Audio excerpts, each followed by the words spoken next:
ആത്മീയ ഭോജ്യത്തിൽ നാം ഇന്ന് വിചിന്തനം ചെയ്യുന്നത് ഒരു 10 ചങ്ങാത്തം കൂട്ടുകെട്ട് നമുക്ക് വേണ്ടേ വേണ്ട എന്ന് കർത്താവിൻ്റെ വചനം നമ്മെ ഓർമ്മിപ്പിക്കുന്നുണ്ട്. കാരണം അത് നമുക്ക് നന്മ വരുത്തുന്നതല്ല, നാശം വരുത്തുന്ന കൂട്ടുകെട്ട്.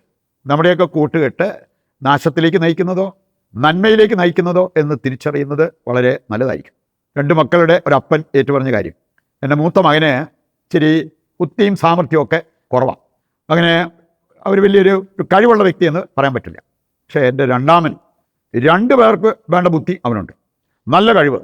പക്ഷേ അവനെ ജീവിതത്തിൽ ഒരിടത്തും എത്തിയിട്ടില്ല. ജീവിതത്തിൽ അവനൊന്ന് കരകയറിയെന്ന് പറയാൻ പറ്റത്തില്ല. അവൻ്റെ ജീവിതമൊന്ന് എസ്റ്റാബ്ലിഷ്ഡായി വലിയ കുഴപ്പമില്ലാത്തൊരു ഭാവി അവനുണ്ടാകും എന്ന് പറയാൻ പറ്റത്തില്ല. ഒറ്റ കാരണമേ ഉള്ളൂ, കൂട്ടുകെട്ട്. അവൻ്റെ കൂട്ടുകെട്ട് മൂലം അവന് വന്ന തകർച്ചകളാണ് അവൻ്റെ ജീവിതത്തിലുള്ളത്. അല്ലെങ്കിൽ അവന് നല്ല കഴിവും സാമർഥ്യമൊക്കെ ഉള്ള ഒരു വ്യക്തിയാണ്. ചില കാര്യങ്ങളൊക്കെ നമ്മെ നാശത്തിലേക്ക് നയിക്കും. കൂട്ടുകെട്ടും നമ്മൾ വളരെ ശ്രദ്ധിക്കണം എന്നുള്ളത് കർത്താവിൻ്റെ വചനം നമ്മെ പഠിപ്പിക്കുന്നുണ്ട്. പ്രഭാഷകൻ 12:14 വചനം നമ്മെ പഠിപ്പിക്കുന്നത് മറക്കരുത്. പ്രഭാഷകൻ 12:14 പാപിയുമായി സഹവാസം അരുത്. പാപികളുമായിട്ട് നാം കൂട്ടുകൂടരുത്. അങ്ങനെ കൂടിയാൽ ഒരുപക്ഷെ നമ്മൾ പാപത്തിലേക്ക്, അവരുടെ പാപജീവിതത്തിലേക്ക് നമ്മൾ വഴുതി വീഴും. അവരെ മാനസാന്തരത്തിലേക്ക് കൊണ്ടുവരാനായിട്ട് അവർക്ക് വേണ്ടി പ്രാർത്ഥിക്കുന്നതും അവരോട് ചേർന്ന് നിൽക്കുന്നതും അനുകമ്പ കാണിക്കുന്നതൊക്കെ നല്ലതാണ്. പക്ഷേ പാപിയുമായി സഹവസിച്ച് പാപജീവിതം നയിക്കുന്നത് നമുക്ക് നല്ലതല്ല എന്നുള്ളത് ഈ വചനഭാഗം നമ്മെ ഓർമ്മിപ്പിക്കുന്നു. നമുക്ക് ഏതാനും കാര്യങ്ങൾ ഇതിൻ്റെ വെളിച്ചത്തിൽ ദൈവ വചനത്തിലൂടെ മനസ്സിലാക്കാം. ഒന്നാമത്തെ കാര്യം, ഏറ്റവും നല്ല കൂട്ടുകെട്ട് എന്ന് പറയുന്നത് യേശുവുമായി നമുക്ക് സ്ഥാപിക്കാവുന്ന ഒരു കൂട്ടുകെട്ടാണ്.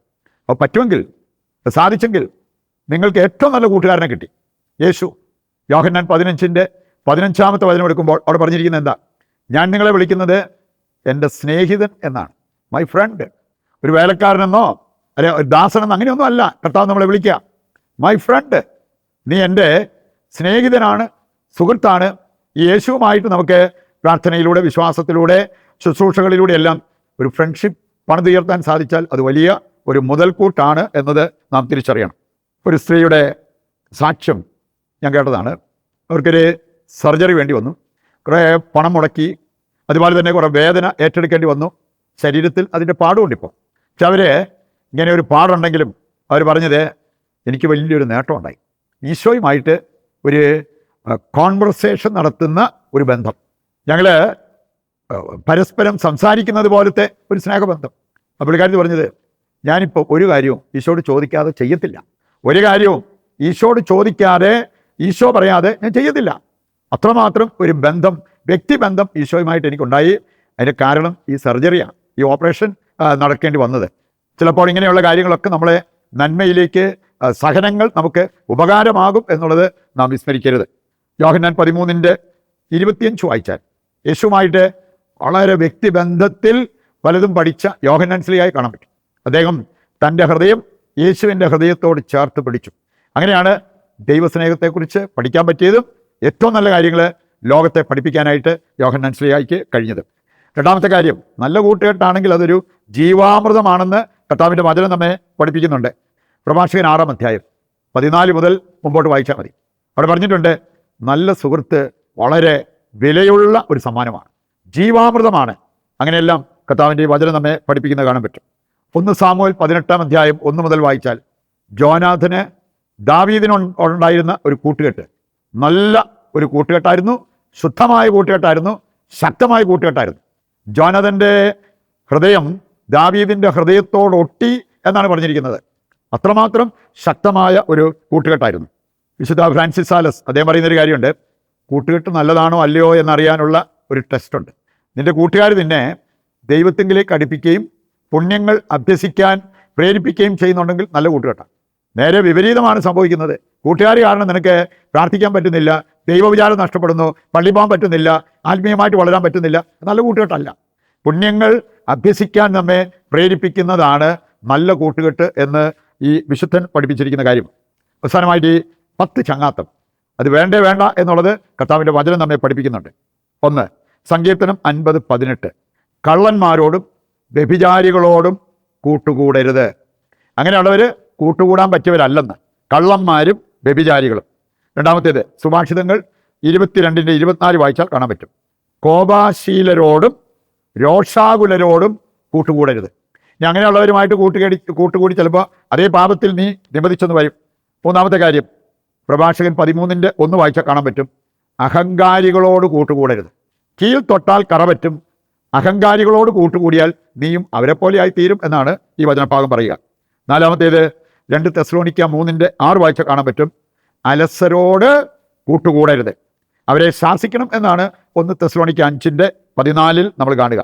അഞ്ചാമത്തെ കാര്യമാണ് നിയമാവർത്തനം 18:9 നമ്മൾ വായിക്കുന്നത്, അനാചാരങ്ങൾ അനുഷ്ഠിക്കുന്നവരോട് കൂട്ടുകൂടരുത്. അവരുടെ അനാചാരങ്ങളെ നീ അനുഷ്ഠിക്കരുത്. മാന്ത്രിക വിദ്യകൾ, ക്ഷുദ്രപ്രയോഗങ്ങൾ, അങ്ങനെയുള്ള കാര്യങ്ങളെല്ലാം, പ്രാശ്നികര്, ഇതെല്ലാം അവിടെ ഒരു ലിസ്റ്റായിട്ട് കൊടുത്തിട്ടുണ്ട്. ആറാമത്തെ കാര്യം സങ്കീർത്തനം 26:5 വായിച്ചാൽ കാണാൻ പറ്റും. അവിടെ പറഞ്ഞിരിക്കുന്നത്, ദുഷ്കർമ്മികൾ, നീചന്മാർ എന്നിവരോട് കൂട്ടുകൂടരുത്. ഏഴാമത്തെ കാര്യം 1 കൊറിന്തോസ് 5:9 അതുപോലെ എഫേസസ് 5:3 മുതൽ വായിച്ചാൽ നമുക്ക് കാണാൻ പറ്റും, വ്യഭിചാരികളോടും അശുദ്ധരോടും കൂട്ടുകൂടരുത്. കൂട്ടുകൂടിയാൽ നീയും അശുദ്ധിയിലേക്ക് വഴി വീഴും. എട്ടാമത്തേത് 1 തീമോത്തി 4:7-8 വായിച്ചാൽ കാണാൻ പറ്റും. 1 പത്രോസ് 3:10 സങ്കീർത്തനം 34:13 വായിച്ചാലും അവിടെ എല്ലാം പറഞ്ഞിരിക്കുന്ന ഒരു കാര്യമാണ്, വ്യർത്ഥഭാഷണം നടത്തുന്നവരോട് നീ കൂട്ടുകൂടരുത്. വ്യർത്ഥഭാഷണം, നിന്റെ ആത്മീയതയും അതിലൂടെ നശിക്കും എന്നാണ് പറഞ്ഞിരിക്കുന്നത്.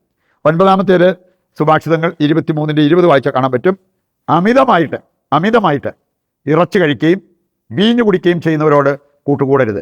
അങ്ങനെയുള്ള ഭോജനപ്രിയര്, ഓവർ ദ ലിമിറ്റായിട്ട് ഭക്ഷിക്കുകയും കുടിക്കുകയും ചെയ്യുന്ന വ്യക്തികൾ. അവസാനത്തെ 10-ാമത്തേതാണ് 2 കൊറിന്തോസ് 11:4 ഗലാത്യർ 1:8 വായിച്ചാൽ അവിടെ പറഞ്ഞിട്ടുണ്ട്, അബദ്ധ പഠനം, അബദ്ധ സിദ്ധാന്തം നൽകുന്നവരോട് കൂട്ടുകൂടരുത്.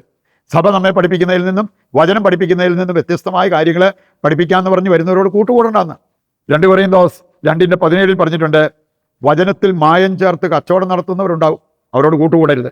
2 തീമോത്തി 4:3 പറഞ്ഞിട്ടുണ്ട്, കേൾവിക്ക് ഇമ്പമുള്ള കാര്യങ്ങൾ നോക്കി അതിൻ്റെ പുറകെ പോകുന്ന വ്യക്തികളുണ്ടാകാം, അവരോട് കൂട്ടുകൂടരുത്. 2 പത്രോസ് 1:20 പറഞ്ഞിട്ടുണ്ട്, ദൈവവചനം ആരുടെയും സ്വന്തം വ്യാഖ്യാനത്തിനുള്ളതല്ല. അതുകൊണ്ട് സഭ പഠിപ്പിക്കുന്നതിൽ നിന്നും വ്യത്യസ്തമായ കാര്യങ്ങൾ പഠിപ്പിക്കുന്നവരോട് കൂട്ടുകൂടരുത്, ചങ്ങാത്തമരുത് എന്നുള്ളത് കർത്താവിൻ്റെ വചനം നമ്മെ പഠിപ്പിക്കുന്ന കാര്യമാണ്. ഈ കാര്യങ്ങൾ ഹൃദയത്തിലേക്ക് ഏറ്റെടുത്തുകൊണ്ട് ഈശോയുമായിട്ട് നല്ലൊരു സ്നേഹബന്ധത്തിൽ കഴിഞ്ഞ് സത്യമറിഞ്ഞ് ആ സത്യത്തിലൂടെ സ്വാതന്ത്ര്യവും രക്ഷയും അനുഭവിക്കുവാൻ വേണ്ട കൃപയ്ക്കായി പ്രതിഷ്ഠാ ജപത്തിൽ പങ്കുചേർന്ന് പ്രാർത്ഥിക്കുകയും ചെയ്യാം. ഇന്നിൻ്റെ എല്ലാ പ്രാർത്ഥനാ നിയോഗങ്ങളും നിശബ്ദതയിൽ ദൈവകരങ്ങളിൽ ഏൽപ്പിക്കാം.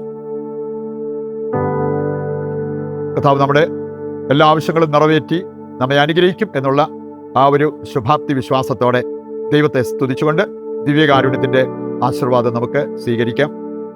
യേശുവേ നന്ദി, ഹല്ലേലൂയ. കർത്താവേ, ഞങ്ങളുടെ എല്ലാ പ്രാർത്ഥനാ നിയോഗങ്ങളും അവിടുന്ന് സ്വീകരിക്കണമേ. ഞങ്ങൾക്ക് നന്മയാകുന്നത് നൽകി അനുഗ്രഹിക്കുവാൻ തിരുവുള്ളമാകണമേ. യേശുവേ നന്ദി, യേശുവേ സ്തുതി.